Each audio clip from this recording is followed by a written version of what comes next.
Halo Sobat Cek Fakta, selamat datang kembali di kanal yang selalu membedah fakta di balik setiap peristiwa dan kabar yang ramai diperbincangkan. Kali ini, kita akan membahas secara mendalam pertandingan Timnas Indonesia melawan Arab Saudi pada ronde keempat kualifikasi Piala Dunia 2026 zona Asia yang berlangsung di King Abdullah Sports City, Jeddah, Kamis dini hari WIB, 9 Oktober tahun 2025. Kekalahan tipis 2-3 tentu menjadi pil pahit bagi supporter Garuda. Namun pertandingan ini juga menyisakan pelajaran berharga mengenai strategi, racikan pemain, dan skenario lolos ke putaran final Piala Dunia. Yang membuat laga ini semakin menarik adalah keputusan pelatih Patrick Kluivert yang mencoba racikan baru di lini depan, termasuk menurunkan 3 pemain yang sebelumnya jarang atau bahkan belum pernah bermain bersamaan di ajang penting seperti kualifikasi Piala Dunia. Dalam video ini, Sobat Cek Fakta akan mendapatkan ulasan lengkap mengenai strategi Kluivert, performa pemain baru, evaluasi lini depan, serta skenario Timnas Indonesia untuk tetap memiliki peluang lolos ke Piala Dunia ke 2026. Pertandingan ini memang berlangsung dengan intensitas tinggi sejak menit awal.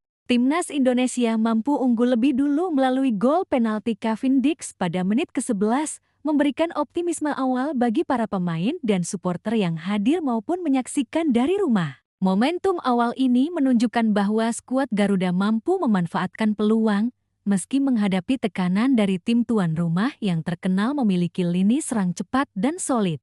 Namun, 6 menit kemudian, Arab Saudi berhasil menyamakan skor melalui Salah Abu Al-Shemat yang memanfaatkan celah di pertahanan Indonesia, khususnya di sektor flank kanan, sehingga skor menjadi 1-1 dan tekanan terhadap pertahanan Indonesia semakin meningkat. Memasuki menit ke-36, Arab Saudi kembali memimpin melalui penalti yang dieksekusi sempurna oleh Firas Albrikan. Penalti ini tercipta akibat pelanggaran di kotak terlarang oleh pemain Indonesia, menunjukkan kelemahan disiplin individu dan koordinasi pertahanan. Keunggulan 2-1 bertahan hingga turun minum menjadi titik balik penting dalam jalannya pertandingan. Pada babak kedua, Albrikan mencetak gol keduanya alias brace pada menit ke-62 melalui serangan terbuka yang memanfaatkan ruang kosong di lini tengah Indonesia, membuat skor berubah menjadi 3-1. Indonesia sempat memperkecil ketertinggalan melalui penalti Kevin Dix di menit ke-88. Tetapi gol tersebut tidak cukup untuk mengubah hasil dan skor 2-3 bertahan hingga peluit akhir. Kekalahan ini menempatkan Timnas Indonesia di dasar klasemen sementara grup B dengan selisih gol -1, sementara Arab Saudi berada di puncak klasemen. Sorotan utama pertandingan ini bukan hanya hasil akhir, tetapi juga keputusan Patrick Kluivert dalam meracik lini depan. Pelatih asal Belanda ini mencoba kombinasi baru dengan menurunkan 3 pemain yang sebelumnya jarang bermain bersamaan, yaitu Miliano Jonathans, Beckham Putra, dan Ragnar Oratmanguan. Miliano Jonathans diplot sebagai sayap kanan dan diturunkan sebagai starter. Padahal, Jonathans baru tampil untuk Timnas Indonesia di ajang friendly match dan laga melawan Arab Saudi menjadi debutnya di ajang kualifikasi Piala Dunia ke 2026.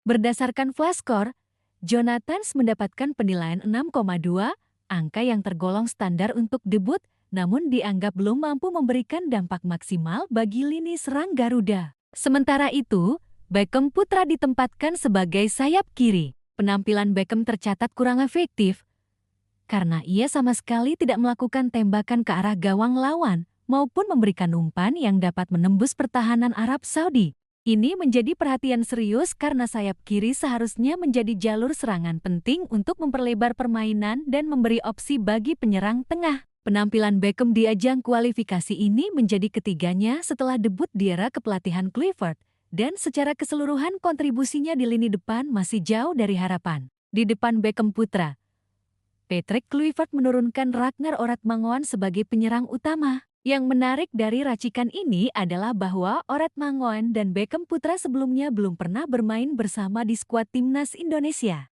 Saat Beckham Putra debut, Ragnar sedang cedera dan tidak dipanggil dalam skuad. Debut mereka bermain bersamaan di laga penting seperti menghadapi Arab Saudi menjadi percobaan nyata bagi Kluivert, dan hasilnya terlihat jelas.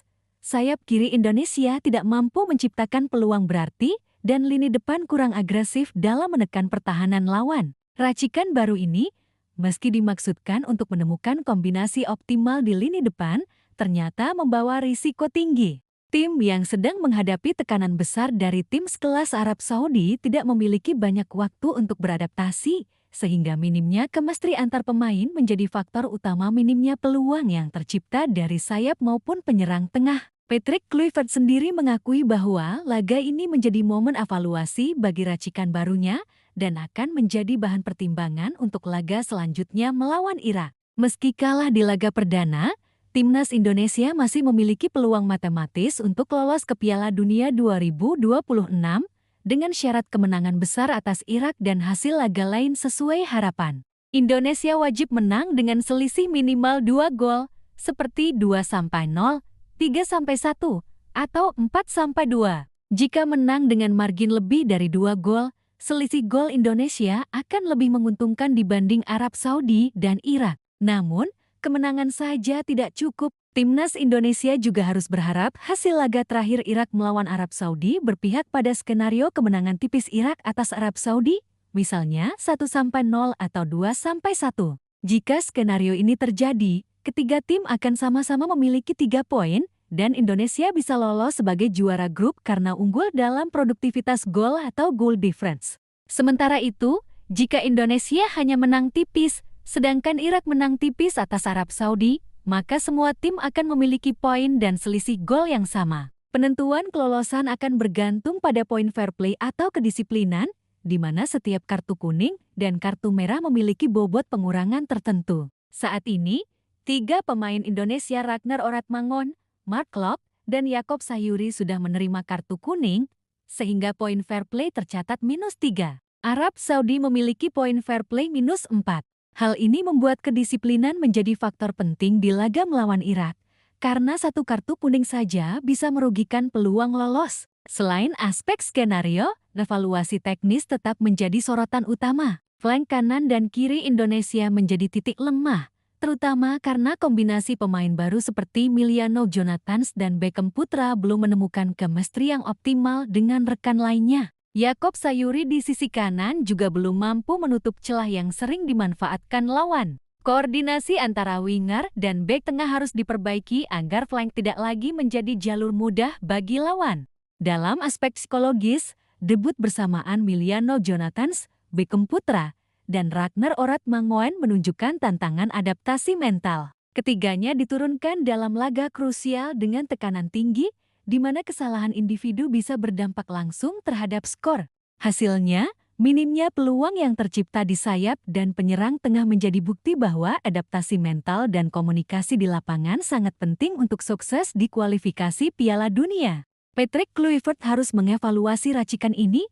Apakah kombinasi baru mampu memberikan opsi serangan lebih baik, atau justru menimbulkan risiko karena minimnya pengalaman bermain bersama? Laga melawan Irak akan menjadi momen penting untuk menilai kesiapan trio baru ini dan bagaimana mereka bisa bersinergi dengan pemain lain dalam strategi yang lebih matang. Secara keseluruhan, meski kalah tipis 2-3, Timnas Indonesia masih memiliki peluang lolos, meski harus memenuhi kondisi yang sangat spesifik. Kemenangan besar atas Irak, hasil laga lain sesuai skenario, dan kedisiplinan penuh pemain.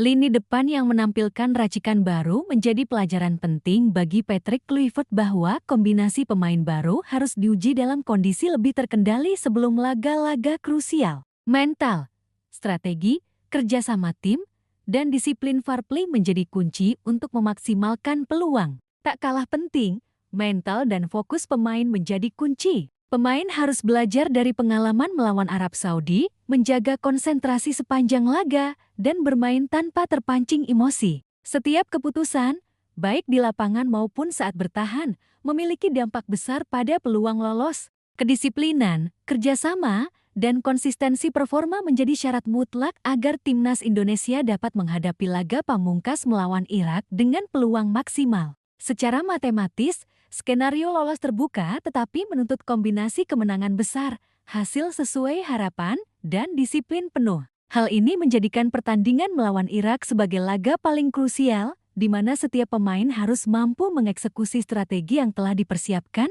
menutup kelemahan flank, dan memaksimalkan peluang serangan. Timnas Indonesia memiliki kesempatan untuk membuktikan bahwa dengan kerjasama tim, fokus mental, disiplin, dan strategi matang, peluang tipis bisa diubah menjadi realitas lolos ke Piala Dunia ke 2026.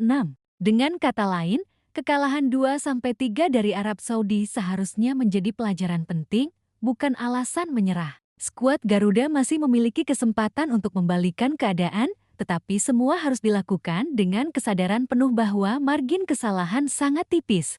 Evaluasi, disiplin, kerjasama, dan fokus mental menjadi kunci agar timnas Indonesia dapat menghadapi laga pamungkas melawan Irak dengan peluang maksimal. Itulah ulasan lengkap mengenai racikan baru Patrick Kluivert di lini depan timnas Indonesia, debut Emiliano Jonathans, Beckham Putra, dan Ragnar Oratmangoen, serta skenario lolos ke Piala Dunia ke 2026.